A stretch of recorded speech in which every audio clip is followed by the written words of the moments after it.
biasa. Oke, apa kabar hari ini? Luar biasa. Mari sudah lihat kira-kira saya tanya apa kabar sama sebelah saudara. Coba yang duduk sendirian ditanya loh, apa kabar saudara? Karena saya takutkan ada banyak orang dalam keramaian dia merasa sendiri, ya.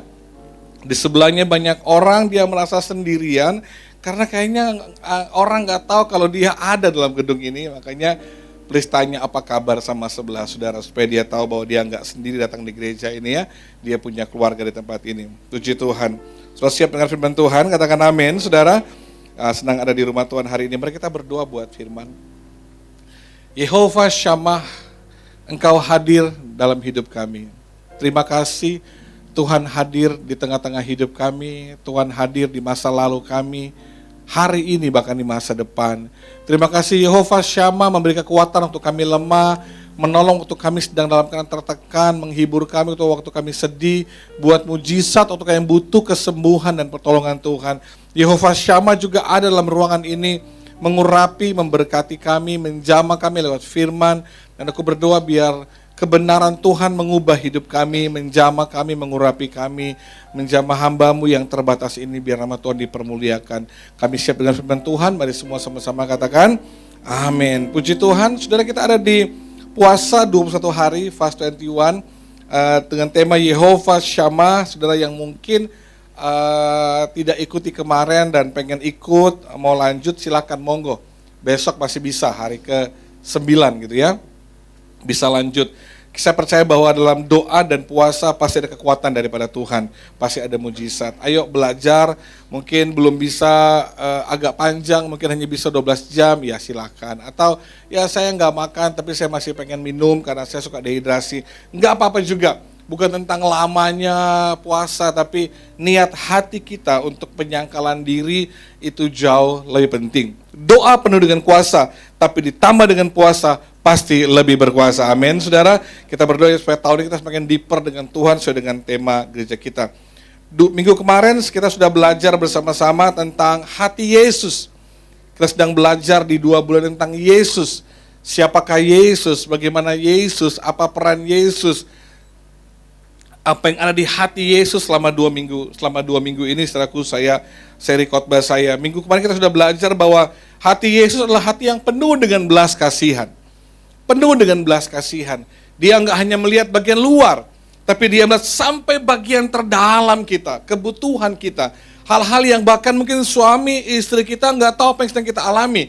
Tapi Yehova Shammah, Yesus itu melihat sampai yang ke dalam. Kita belajar juga bahwa hati Yesus adalah tentang jiwa-jiwa. Yang dia pikirkan adalah jiwa-jiwa. Dia datang ke dunia karena jiwa-jiwa. Dia buat mujizat untuk jiwa-jiwa. Kalau kita tanya apakah hati Tuhan? Hati Tuhan adalah jiwa-jiwa. Saya dan saudara ada di hatinya Tuhan. Barusan beberapa hari kemarin saya sempatkan ke Bali untuk menghadiri ulang tahun daripada ibu rohani saya. Udah seperti mama juga buat saya dan oma buat anak-anak saya. Seorang yang menjadi ibu rohani saya selama bertahun-tahun sejak 97. Dia hadir di musim hidup saya waktu susah, waktu gak punya siapa-siapa, gak ada yang tolong di Surabaya. Berjuang sendiri, jauh dari support keluarga, tapi mama itu hadir untuk kami mahasiswa-mahasiswa yang miskin-miskin, kebanyakan dari wilayah timur gitu ya, yang gak punya apa-apa, dan mama menampung kami, menolong kami, mengembalakan kami dengan sangat baik. Seorang yang sangat memberikan inspirasi luar biasa. Dia undang beberapa di antara kami untuk hadir di ulang tahunnya ke-80. Ke-80, saudara. 80 tahun masih ke Australia pelayanan sendirian. Bulan lalu dia ke Sumba naik pesawat sendirian. Ini bulan depan mau ke Jepang, saudara gitu ya. Saya bilang, mama luar biasa, kuat banget. Masih pelayanan ke sana kemari, kita yang masih muda-muda nih malu juga kalau nggak sekuat mama gitu ya. Hadir banyak teman-teman hamba-hamba Tuhan. Hari kemarin Pak Arifin yang juga merasa bahwa mama adalah salah satu ibu rohani buat dia, karena Pak Arifin Gembala GBI Rock bilang bahwa dulu dia dan istrinya adalah anggota persekutuan doa yang mama buat di Surabaya, saudara. Dan dia dari hidupnya lahir banyak hamba-hamba Tuhan besar. Saya lihat ada beberapa foto-foto foto anak-anak remaja, foto-foto anak-anak kecil, yang ternyata hari ini mereka itu gembala yang punya jemaat itu puluhan ribu, saudara. Wah, saya kaget. Dari hidup mama lahir banyak orang-orang yang Tuhan pakai dengan luar biasa. Tahun 98 mama dan papa, atau papa pensiun, mereka berdua ke Cina. Merintis banyak gereja mulai dari Hong Kong, Macau, Cina, saudara. Bahkan mereka tinggal di flat lantai 8, gak ada liftnya. Jadi kebayang papa waktu itu tuh jalan udah gak susah, harus turun naik tangga, saudara. Tapi perjuangan mereka luar biasa. Mereka melahirkan banyak hamba-hamba Tuhan, ratusan hamba-hamba Tuhan. Bahkan ketiga orang anak laki-laki mereka jadi gembala di 3 negara yang berbeda. Satu gembala di Sydney, satu gembala di Tampa, Florida, yang satu di Bali bersama-sama dengan mama di GBI Rock. Hidup yang penuh dengan inspirasi dan luar biasa. Waktu saya melihat kesaksian, saya melihat Pak Arifin khotbah, menceritakan sejarah hidup daripada mama, saya langsung ingat khotbah saya hari Minggu. Saya bilang, saya sedang lihat hati Tuhan dalam diri seorang hamba Tuhan ini. Hati yang penuh belas kasihan. Nggak bisa lihat orang susah, saudara. Nggak bisa banget. Nggak bisa. Saya ingat sekali, setiap hari Jumat, saya ingat ada satu momen waktu itu saya udah nggak punya uang. Dan saya nggak tahu bulan itu saya mau makan apa gitu ya. Tiba-tiba tuh mama itu muncul di depan kamar kos saya, bawain saya 1 dus super mie dan beberapa perlengkapan yang lainnya untuk saya bisa makan. Tiba-tiba mama ajak saya, terus mama bawa saya ke supermarket. Waktu di Surabaya ada Makro ya, kalau salah dulu gede banget tuh. Diajak saya belanja di situ untuk kebutuhan kami. Saya lihat hati yang penuh belas kasihan. Dan bagaimana hati dia penuh dengan jiwa-jiwa, selalu jiwa-jiwa. Pesan mama waktu kita mulai bangun gereja ini, terus saya datang berdoa. Sebelum gereja ini ada tuh saya datang berdoa sama mama di lembah pujian di Bali. Mama bilang gini, Roni, nanti jemaat yang Tuhan bawa untuk gerejamu itu adalah seperti di Gua Adulam. Seperti Daud di Gua Adulam. Tapi waktu kamu bisa gembalakan mereka dengan baik, kamu akan hasilkan panglima-panglima perang seperti apa yang Daud miliki dari Gua Adulam. Orang yang sangat luar biasa. Sehingga Pak Arifin, saya kutip salah satu khotbah dia kemarin, dia bilang gini, bukan tentang berapa lama kita bisa hidup, tapi tentang seberapa banyak dampak kehidupan kita dapat dirasakan oleh orang lain. Kita bisa punya banyak hal di hidup kita, tapi kalau kita nggak bisa berdampak bagi hidup orang lain, apalah artinya hidup kita? Jangan sampai di usia kita hari ini, apa yang orang bisa ceritakan tentang kita, yang nggak usah orang lain lah. Apa yang anak-anak kita, orang dalam rumah kita bisa ceritakan tentang kita, dengan penuh antusias, dengan penuh haru. Betapa hidup kita berdampak, betapa hidup kita membawa hal yang baik di hidup mereka. Jangan sampai waktu menceritakan tentang kita, mereka hanya bisa bercerita tentang luka, tentang kepahitan, tentang kebencian, tentang semua hal pahit yang mereka alami di saat mereka bersama dengan saudara. Dari 80 tahun hidupnya mama, saya dengar banyak orang berbagai negara datang menceritakan betapa hatinya yang luar biasa bagi banyak orang. Saya berdoa agar dalam kronos hidup kita selalu ada kairosnya Tuhan. Dalam kronos hidup kita yang udah 40 tahun, 30 tahun, 50 tahun, 70 tahun hari ini, ada kairos Tuhan di dalamnya. Ada hal baik, ada hal indah, bermakna yang dapat kita berikan kepada orang lain. Sehingga hati Yesus ada di hidup kita, hati yang penuh dengan belas kasihan. Sudah 2 poin minggu lalu, saya akan lanjutkan poin ketiga, keempat, dan kelima. Mari kita baca Matius 14 ayat 19. Lalu disuruh Yesus orang banyak itu duduk di rumput, dan setelah diambilnya 5 roti dan 2 ikan itu, Yesus menegadah ke langit dan mengucap berkat, lalu memecahkannya dan memberikannya kepada murid-muridnya, lalu murid-muridnya membagi-bagikannya kepada orang banyak. 10 tahun dalam situasi 5 roti dan 2 ikan, Yesus sedang kelelahan. Dia udah capek banget, saudara, karena perjalanan cukup panjang. Dia melayani, dia khotbah, dia pergi. Lalu pada waktu itu dia dengar kabar bahwa saudaranya, orang yang menjadi pembuka jalan buat dia, orang yang sudah baptis dia, yaitu Yohanes Pembaptis, kepalanya barusan dipenggal. Itu membuat Yesus sebagai manusia juga merasa sedih, kehilangan. Wah, dia udah capek secara fisik, hatinya sedih. Dia pengen banget menyingkir sejenak. Dia pengen istirahat. Dia pengen rest sebentar. Dia fisiknya butuh istirahat, secara emosi dia juga butuh sebuah ketenangan. Tapi dalam kelelahan Yesus, fisik yang lelah, emosi yang terkuras juga, waktu dia lihat jiwa-jiwa, hatinya tergerak oleh belas kasihan. Yesus nggak tahan lihat jiwa-jiwa. Dia lihat mereka datang dalam keadaan yang lapar dan haus akan Tuhan. Ada yang datang dengan sakit, yang lumpuh, yang buta, yang bisu. Yesus nggak tahan lihat mereka. Meskipun dia lelah, meskipun dia capek, meskipun dia sedang sedih, tapi waktu dia lihat jiwa-jiwa ini, hati dia nggak tahan, saudara. Wah, hati Yesus nggak tahan. Apalagi waktu dia sudah berkhotbah sepanjang hari, dia mungkin lihat ini waktunya udah jam makan nih. Terus gimana mereka? Ini kelaparan nih, 5.000 orang lebih. Terus mau kasih makan bagaimana nih? Dan ternyata hanya ada 5 roti dan 2 ikan.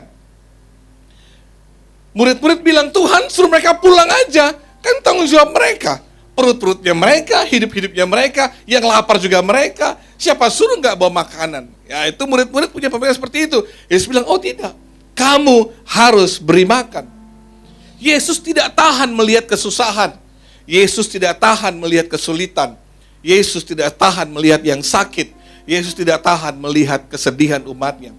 Maka waktu dia melihat Maria menangis di kakinya, Yesus bilang, di manakah Lazarus kau baringkan? Dia bangkitkan Lazarus. Waktu dia lihat orang yang bisu, orang yang lumpuh, orang yang buta, hatinya nggak tahan. Waktu dia lihat orang yang terikat dengan kuasa kegelapan, hatinya pun nggak tahan. Dia langsung buat mujizat. Dia bangkitkan yang lumpuh. Dia buat berbicara. Dia buat yang tuli mendengar. Dia buat begitu banyak mujizat. Bahkan waktu dia bilang sama mamanya dalam sebuah pesta di Kana, waktuku belum mama. Aku belum waktuku untuk buat mujizat. Mamanya bilang gini, pokoknya datang sama dia. Apapun yang dia suruh lakukan saja. Bahkan di tempat pesta, Yesus nggak sanggup melihat keluarganya yang jadi tuan pesta dipermalukan hanya gara-gara anggurnya kurang. Yesus selalu buat mujizat. Kalau kita lihat dari cerita Alkitab, betapa Yesus suka dengan mujizat, betul saudara?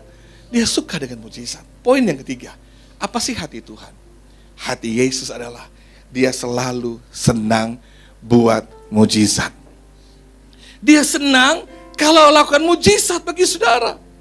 Karena seringkali kita punya pemahaman, pengenalan akan Tuhan. Dia adalah Tuhan yang hanya mencari-cari kesalahan kita. Dia Tuhan yang taunya hanya marah sama kita. Hukum kita kalau kita salah. Tuhan yang selalu cari apa salah dan kelemahan kita. Kita berpikir bahwa Tuhan kita Tuhan yang kayak gitu. Dia Tuhan yang hitung-hitungan, dia Tuhan yang pelit, dia Tuhan yang jahat, dia Tuhan yang tidak peduli, dia Tuhan yang jauh di sana. Karena selalu saya bilang bahwa pola asuh dari rumah kita, bagaimana papa dan mama kita membesarkan kita, bagaimana mereka merawat dan mengurus kita, seringkali gambaran yang sama kita bawa kepada Bapa di surga. Kita pikir Yesus sama kayak papa kita, yang kalau ketemu sama kita, ngobrol sama kita, hanya memberikan apa? Punishment, hanya memberikan hukuman, hanya memberikan nasihat. Kita mesti mengubah gambaran kita bahwa Yesus Bapa kita selalu pengen menyenangkan hati kita. Dia selalu pengen ngasih sesuatu yang baik kepada kita. Kita mesti punya gambaran bahwa Bapa kita di surga, dia Bapa yang suka memberikan sesuatu yang baik kepada kita. Yang pasti merawat waktu kita sakit, menyembuhkan waktu kita sakit. Mungkin kita dibesarkan dengan pola asuh yang mungkin kurang baik. Kita dibesarkan dengan papa mama yang mungkin kurang peduli, yang gak care dengan kita. Ya mau makan gak makan terserah, mau sakit ya terserah. Tapi saya kasih tahu saudara bahwa Yesus yang kita sembah, dia Tuhan yang suka melihat kita mengalami mujizat. Katakan amin saudara. Oh Tuhan bahagia banget kalau saudara mengalami mujizat. Papa dan mama hari ini, saya mau tanya, jawab di hati saudara. Kira-kira kalau anak saudara sedang memimpikan, inginkan sesuatu, lalu tiba-tiba saudara memberikan apa yang dia inginkan di hari ulang tahunnya atau hadiah Natal buat dia, bagaimana ekspresi anak saudara? Dia happy bukan? Dia senang bukan? Wah, thank you Daddy. Saya mau tanya, hati saudara senang nggak melihat dia senang? Pasti senang. Setiap orang tua sangat senang kalau anaknya sembuh. Tapi hati mama dan papa itu nggak tahan kalau anaknya lagi sakit. Mama-mama pasti setuju dengan saya. Kalau anakmu sakit, pasti ada satu doa dalam hatimu, Tuhan kalau bisa pindahkan sakitnya kepadaku saja, jangan dia yang sakit. Betul para mama? Iya kan? Kita suka anak kita jangan sakit, kita aja yang sakit.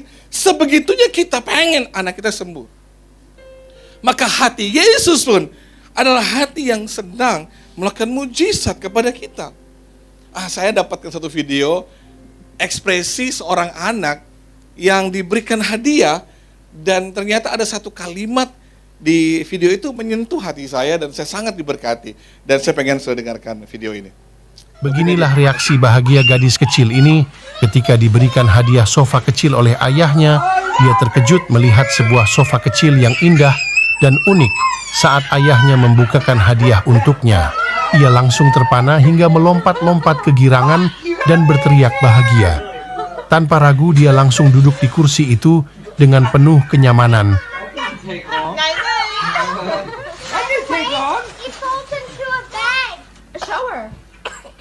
Namun, kegembiraannya belum berakhir di situ.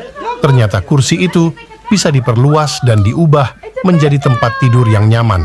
Kedua orang tuanya tersenyum puas melihat reaksi putrinya yang sangat bahagia. Mereka menghabiskan sisa hari dengan tertawa dan bermain sambil menikmati momen spesial tersebut. Tepuk tangan buat video yang indah ini. Saudara, kan mama papanya nggak sedih kan? Papa mamanya nggak marah. Mereka ikut berbahagia. Jadi saya perlu tahu, waktu Tuhan lihat sudah kegirangan, terima kasih berkat buat Tuhan. Tuhan terima kasih aku sembuh. Tuhan terima kasih Tuhan pulihkan.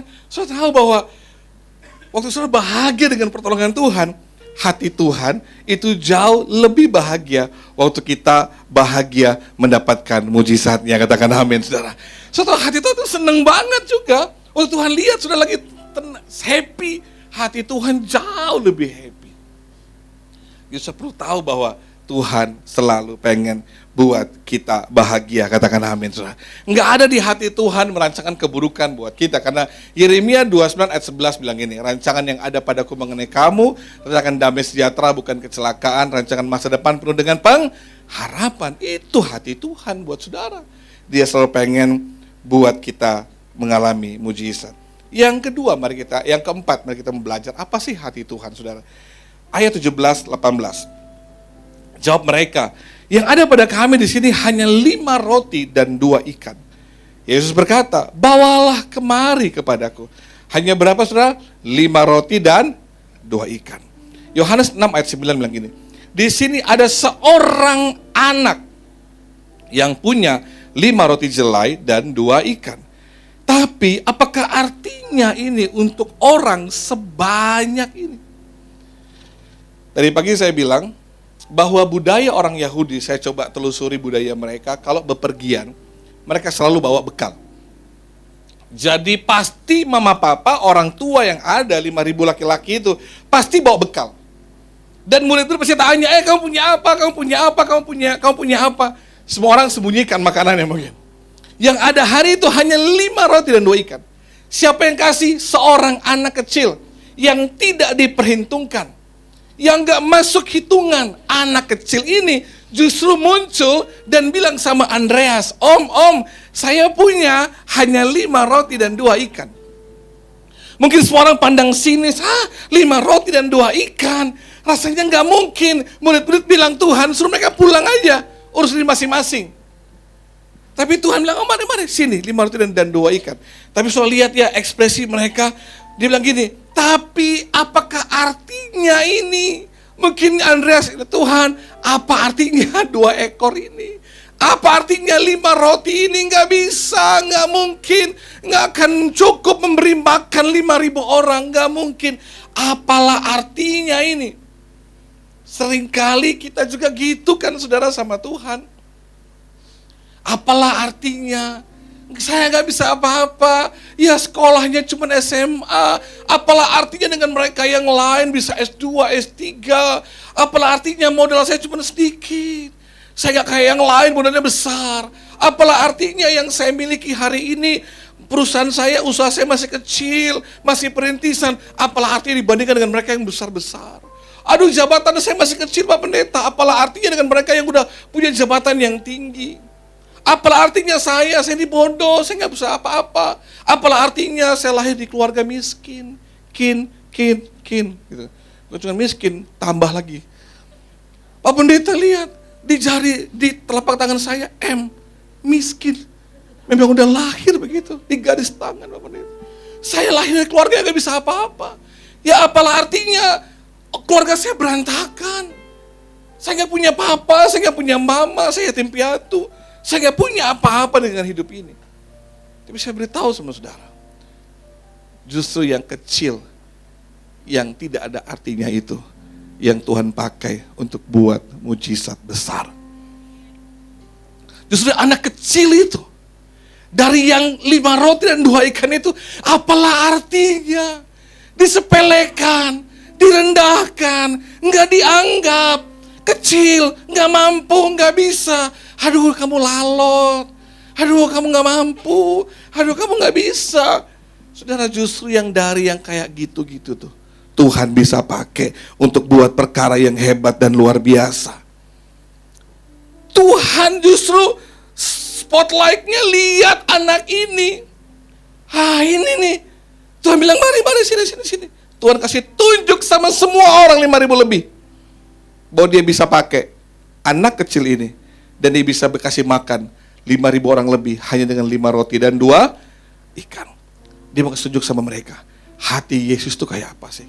Yang kelima, hati Yesus itu hati yang senang mengubah yang kecil jadi besar, yang sedikit jadi banyak. Dia Tuhan yang suka banget mengubah masa depan seorang. Membuat orang yang gak punya harapan jadi punya harapan.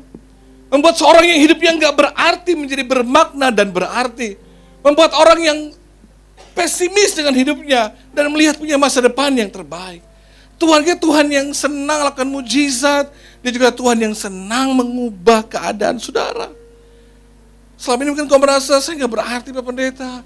Saya gak kayak yang lain. Mereka lebih hebat. Mereka punya lebih banyak. Mereka dari keluarga yang bahagia. Keluarga yang sempurna. Tapi saya udah miskin, keluarga berantakan, nggak bahagia, terus sekolahnya nggak bisa, saya nggak punya masa depan, saya nggak bisa jadi apa-apa, saya ngomongnya nggak lancar, saya begini. Kita hanya melihat hal-hal yang kecil dan sederhana. Saya ingat waktu saya kelas 2 SMA, Tuhan panggil saya untuk jadi hamba Tuhan. Saya bicara sama Tuhan, saya bilang, Tuhan, saya ini nggak bisa apa-apa, main musik nggak bisa, saya nggak punya sense of music sama sekali. Saya nggak bisa main gitar, mau WL nggak mungkin saya jadi WL. Karena dari kecil saya gagap. Kebayangkan kalau gagap saudara, Salam jemaat. Mari kita boleh, Riko udah nyanyi, saya nggak nyanyi gitu ya. Kan parah gitu ya kalau saya jadi WL kan. Kapan ibadah selesai kalau gitu ya, drumnya kacau, semuanya kacau. Saya tahu diri. Mau jadi pengkhotbah, apalagi berkhotbah. Kasihan jemaat nungguin saya kapan amennya gitu ya. Saya hidup dalam keadaan rendah diri banget. Introvertnya parah. Saya paling gak berani duduk di kursi terdepan kalau sekolah. Karena saya paling takut kalau disuruh baca.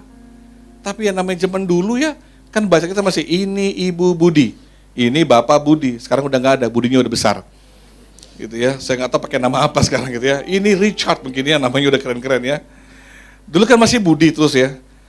Jadi saya kalau disuruh baca, saya ingat banget kalau disuruh baca bergiliran, itu sudah keringat dingin tuh.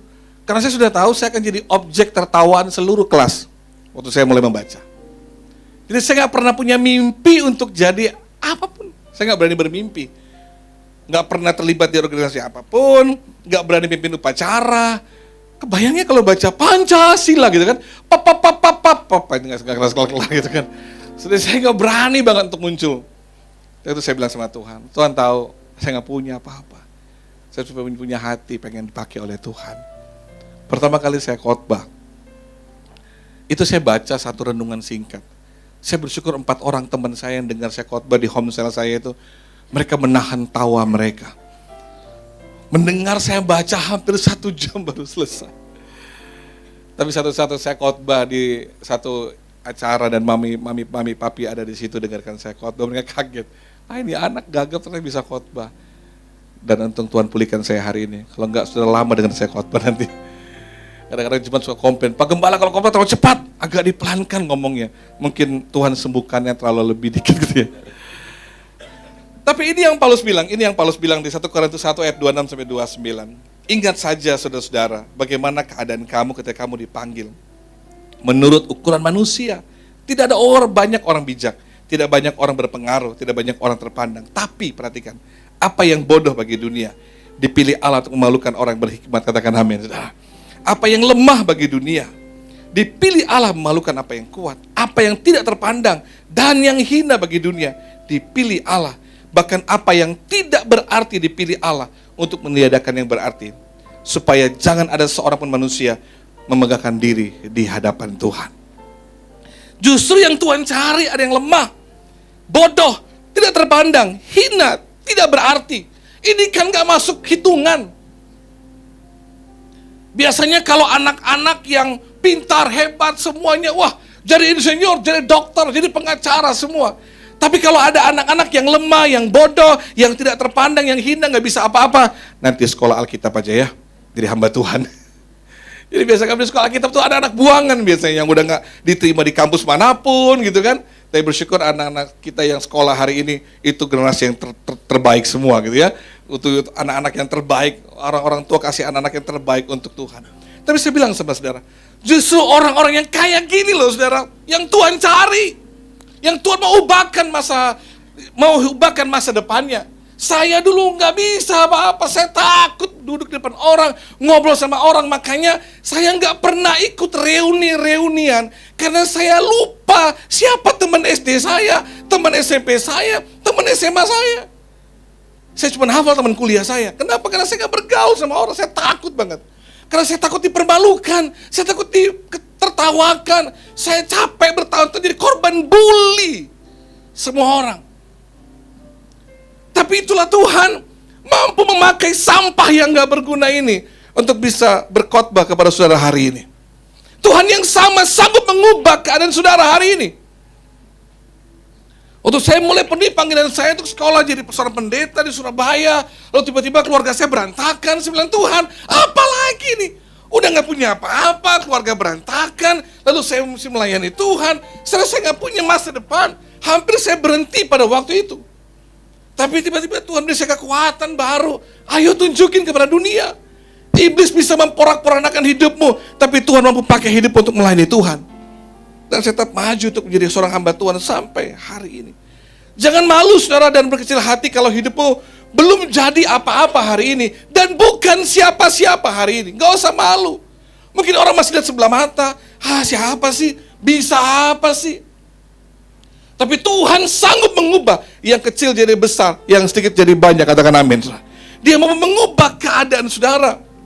Seperti dia mampu mengubah 5 roti dan 2 ikan untuk beri makan 5.000 orang. Maka hidupmu di tangan Tuhan mampu jadi dampak dan berkat bagi ribuan orang, katakan amin. Gak ada yang mustahil. Musa, itu anaknya sempat dibuang karena ketakutan dia bisa dibunuh. Musa gagap. Dia gak bisa bicara. Tapi Tuhan pilih Musa, bukan pilih Harun yang lancar bicaranya. Daud ditolak oleh keluarganya sendiri, gak diakui oleh kakak-kakaknya sendiri. Dia dianggap anak hasil perselingkuhan. Kemampuanmu apa sih? Hanya urus 2-3 ekor kambing domba. Tapi yang begini yang Tuhan pilih jadi raja bagi bangsa Israel. Yeftah, anak pelacur. Tapi diangkat jadi bupati, hakim bagi Yehuda, bagi Israel. Rahab, siapa sih Rahab? Hanya seorang pelacur. Tapi Tuhan pakai Rahab menyelamatkan bangsa Israel waktu tembok Yeriko runtuh. Dan Rahab masuk dalam silsilah kelahiran Yesus Kristus. Berani nggak saya bilang gini? Oh ya, Dulu papa cerita, salah satu nenek moyang dari keluarga papa itu, oma itu pelacur dulu. Berani saudara bilang gitu? Nggak berani. Tapi Yesus berani taruh di silsilahnya. Di Alkitab, di silsilah keluarganya. Ada Rahab di situ. Dia mau kasih tunjuk. Masa lalumu nggak menentukan masa depanmu. Siapa kamu di masa lalu nggak menentukan masa depanmu. Kita nggak bisa mengubah masa lalu. Karena itu semua sudah berlalu. Menyesal juga percuma. Kalau menyesal di awal, itu pendaftaran namanya. Gitu ya. Menyesal selalu ada di akhir. Ya udahlah, udah terjadi mau apa lagi. Tuh, kita nggak bisa mengubah masa lalu kita. Tapi dengan Yesus kita bisa mengubah masa depan kita. Kita bisa mengubah yang nggak mungkin jadi mungkin. Makanya tadi pagi saya bilang gini, saudara-saudara, jangan lihat hidup orang hari ini. Yang ada hari ini. Mungkin hari ini dia ada di posisi terbawah dan tidak berarti. Bahkan dia jadi bahan ejekan serta direndahkan hanya karena penghasilannya nggak banyak. Pekerjaannya mungkin pekerjaan yang kecil banget. Jabatannya mungkin rendah sekali. Sekolahnya mungkin nggak tinggi. Atau latar belakang keluarganya yang berantakan dan miskin. Jangan lihat dia hari ini ada di posisi terbawah, miskin, gak punya apa-apa. Karena gini, karena masa depan di tangan Tuhan, mampu diubahkan Tuhan jadi masa depan yang terbaik dan gilang gemilang. Karena di tangan Tuhan dia sanggup mengubah yang gak mungkin jadi mungkin. Jadi hari ini jangan lihat hidup orang seperti itu. Dan please, jangan lihat hidupmu hari ini yang kurang, yang gak bisa apa-apa. No hope, Pak Pendeta, gak ada harapan buat saya. No. Lihatlah Yehovah Shammah, God is there. Tuhan yang ada bersama dengan saudara, yang tinggal dalam saudara. Dia mampu mengubahkan hidupmu dengan luar biasa, katakan amin saudara. Saya kenal beberapa orang di antara saudara secara personal. Saya tahu siapa saudara di masa lalu. Bagaimana saudara mulai hidup saudara, dan bagaimana hari ini Tuhan bawa engkau dalam sebuah titik di mana Tuhan berkati dengan luar biasa. Kita bersyukur supaya kita nggak sombong, karena semua hanya Tuhan, katakan amin. Gereja ini pun hanya kasih karunia Tuhan. Saya ingat waktu kita mulai 6 tahun yang lalu, masih banyak beberapa yang ikut bersama-sama di kita pertemuan, lalu kita kumpulin duit. Ada berapa, 200.000, 300.000, seberapa yang terkumpul waktu itu, kita mungkin hanya belasan juta, kita mulai bangun gereja ini bersama. Kita harus disomasi, diusir, gempa, semua alat musik hancur, ibadah di tenda. Wah, semua dari nol. Kalau hari ini kita bisa bangun gedung gereja, bukankah itu kemurahan Tuhan yang luar biasa? Kita gak bisa sombong. Apa hak kita mau sombong? Karena dari awal kita gak punya apa-apa kok. Bangun dari nol, dari gak ada apa-apa. Tuhan bawa sampai di level ini semua karena kemurahan Tuhan. Jadi hari ini please, jangan lihat kenyataanmu hari ini. Percaya pada firman di atas kenyataan hidupmu, katakan amin. Kenyataannya 5 roti dan 2 ikan, 5.000 orang gak mungkin. Tapi firman Tuhan berkata, sisa berapa? 12 bakul. Mau percaya firman atau fakta? Percaya firman. Firman itu ya dan amin. Tepuk tangan yang luar biasa buat Tuhan Yesus. Yang terakhir. Ayat 15, 16, 17. Menjelang malam, murid-muridnya datang kepada Yesus dan berkata, tempat ini sunyi, hari sudah mulai malam. Suruhlah orang banyak itu pergi supaya mereka dapat membeli makan di desa-desa. Tapi Yesus berkata kepada mereka, tidak perlu mereka pergi. Kamu harus beri makan. Jawab mereka, yang ada pada kami hanya 5 roti dan 2 ikan. Yesus berkata, bawalah kemari padaku. Nah tadi saya bilang gini, nggak mungkin mereka nggak bawa makanan. Orang Yahudi punya kebiasaan, habit, pasti bawa bekal. Sama dengan ibu-ibu, habit babungkus itu sudah melekat gitu ya. Jadi nggak usah ditambah-tambahkan, pasti babungkus. Saya tahu gini, tiba-tiba semua orang pura-pura bego. Tunggu ya. Ini udah habis bekal saya. Aduh, tadi kayaknya jatuh di belakang gitu kan.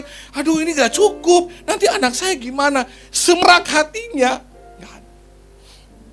Nggak ada yang peduli dengan hidup orang lain. Masa bodoh amat. Kenapa kamu gak bawa makanan? Siapa suruh gak bawa bekal?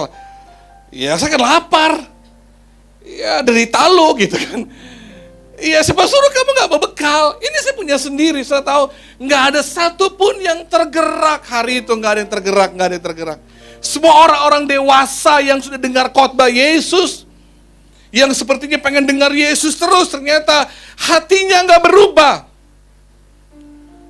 Pelit, nggak peduli sama orang, cuek, egois banget, masa bodoh sama hidup orang lain. Ya hidupmu, uruslah. Siapa suruh nggak berhikmat? Bawa dong makanan sendiri. Kamu yang lapar, kenapa saya yang sibuk? Saya lihat ya, nggak ada satupun orang dewasa waktu itu yang hatinya peduli sama orang. Tiba-tiba ada satu anak kecil yang ini, Om, saya punya 5 roti dan 2 ikan, Om. Andreas bilang, Tuhan, cuma ada segini. Kalau Tuhan lihat anak itu, Tuhan bawa sini. Bawa ke sini.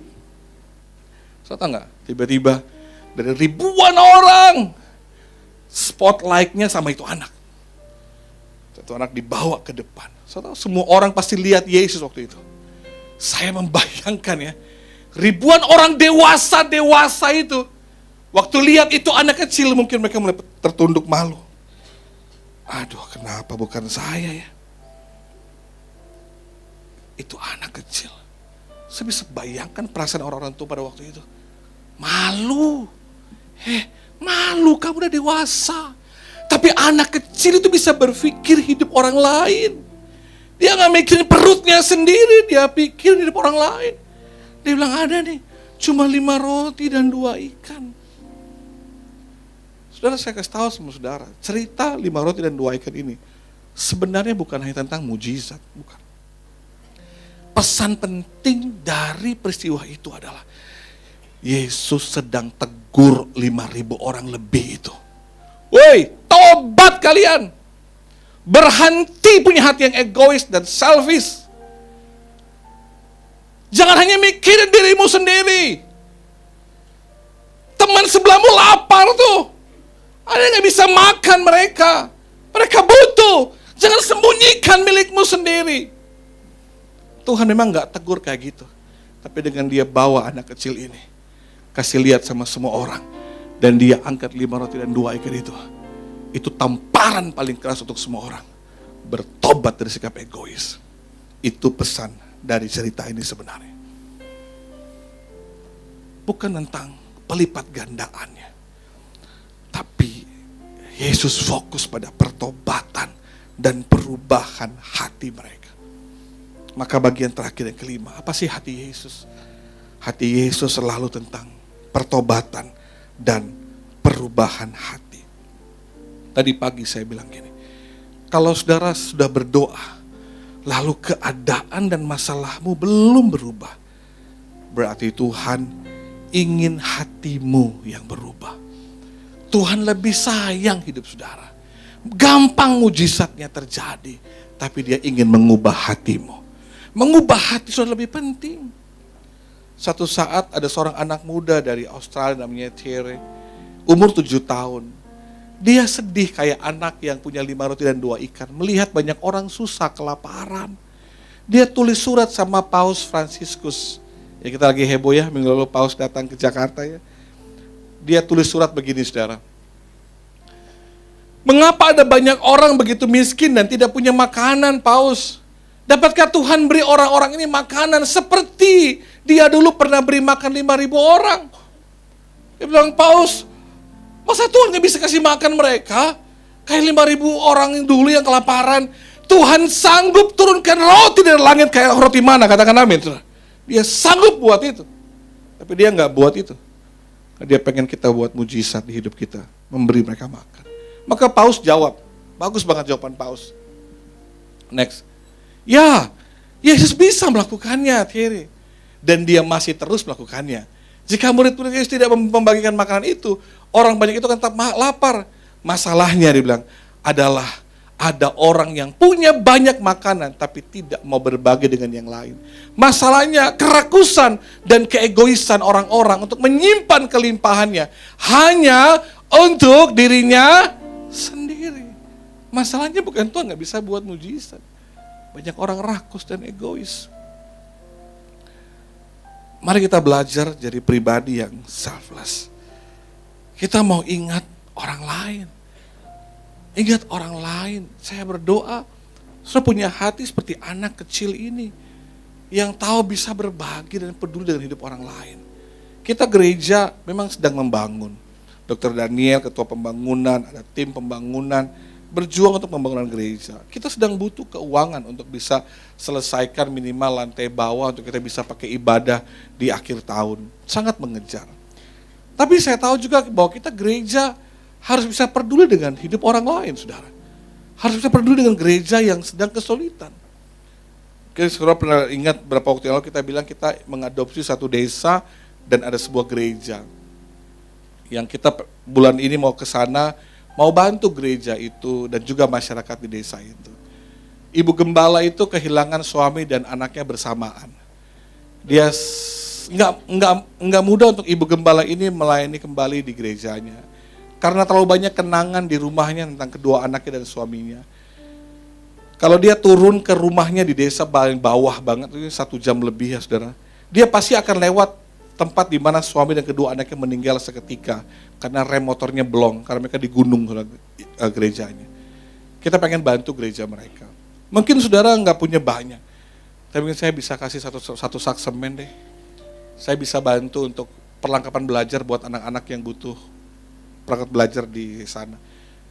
Kita sedang butuh untuk bangun gereja. Tapi saya tahu kita juga harus peduli sama gereja lain. Kita peduli sama mereka yang sedang membutuhkan. Seorang hamba Tuhan wanita yang sendirian hari ini, nggak mudah untuk dia sembuh dari luka emosinya. Kehilangan suami dan kedua orang anaknya. Untuk dia bisa datang kembali ke gereja pun itu udah puji Tuhan banget buat saya. Karena nggak mudah untuk dia menghadapi itu. Tapi kita mau mendampingi dia, mendukung dia, kita mau ada dalam musim hidup dia yang sedang berat hari ini, untuk dia kembali bangkit. Kita mau tunjukkan bahwa kita ada bersama dengan dia. Kita beda sinode, saya nggak ada urusan dengan gereja dia sebenarnya, tapi saya tahu kita harus datang seperti anak kecil ini, hanya ada 5 roti dan 2 ikan. Tapi kita memperduli sama hidup orang lain, katakan amin saudara. Terima kasih banget setiap benih taburan saudara, kita bisa pakai untuk melayani jiwa-jiwa. Coba angkat kedua tangan saudara di hadapan Tuhan. Di tangan saudara ada benih, ada roti, katakan amin. Tepuk tangan yang luar biasa buat Tuhan Yesus. Saya bilang ini tadi pagi, nikmati rotimu. Nikmati dengan ucapan syukur. Tapi jangan lupa tanam kembali benihnya agar engkau terus menuai hasilnya. Kalau rotinya dimakan, benihnya dimakan juga sakit perut saudara gitu ya. Rotinya nikmati, benihnya berbagi, agar kau tidak pernah berhenti musim tabur dan tuai. Saya tutup dengan kalimat dari seorang hamba Tuhan, Spurgeon. Dia bilang begini, apapun yang kau ambil dari dirimu sendiri dan berikan kepada Kristus, diinvestasikan dengan baik, itu seringkali akan menghasilkan bahkan sampai 10.000%. Saya percaya kita menabur, kita pasti akan menuai dengan luar. Berarti dia punya hati yang generous, yang selfless. Saya sebagai gembala bersyukur banget. Saya bangga dengan saudara-saudara semua. Kita bisa punya program orang tua asuh. Kita bisa membantu lewat Eden Ministry bagi jemaat yang kedukaan. Bisa kasih sekolah anak-anak yang kekurangan. Wah, saya tuh bersyukur banget. Saya bersyukur banget. Kita bisa tolong banyak orang. Kita bisa membiayai Pastor Frankie dan kedua anaknya, istrinya jadi misionaris kita di suku Sekayu, saudara. Mereka berjuang menginjil, door to door, menjangkau jiwa. Kita bisa membuat banyak hal yang baik. Saya tahu karena banyak benih di rumah ini yang sudah tabur. Terima kasih sudah bertumbuh di area itu dengan sangat baik. Dan saya berdoa terus bertumbuh punya hati seperti hati Yesus. Mari kita mau reminder kembali 5 hati Yesus. Yang pertama, hati Yesus hati yang penuh dengan belas kasihan. Hati Yesus adalah jiwa-jiwa. Hati Yesus adalah senang lakukan mujizat. Hati Yesus senang mengubah yang kecil jadi besar, yang sedikit jadi banyak. Dan yang terakhir, hati Yesus selalu tentang pertobatan dan perubahan hati. Tepuk tangan yang luar biasa. Mari kita berdiri sama-sama, kita menyembah Tuhan. Terima kasih Tuhan Yesus.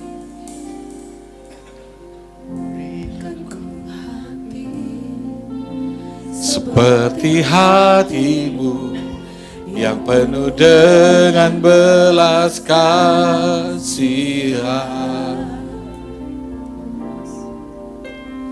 Berikan ku mata seperti matamu, memandang tuaian di sekelilingku.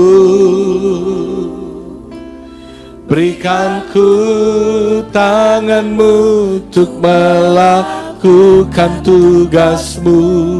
Berikan ku hatimu melangkah dalam rencanamu. Berikan ku, amin. Berikan ku hatimu. Berikan ku hatimu. Haleluya. Naikkan kembali pujian ini. Berikan ku hati seperti hatimu yang penuh dengan belas kasihan. Amin. Berikan ku mata seperti matamu, memandang tuaian di sekelilingku. Berikan ku tanganmu untuk melakukan tugasmu. Berikan ku hatimu melangkah dalam rencanamu. Berikan ku hatimu. berikan ku hatimu. Berikan ku tanganmu untuk melakukan tugasmu. Berikan ku hatimu melangkah dalam rencanamu. Amin. Berikan ku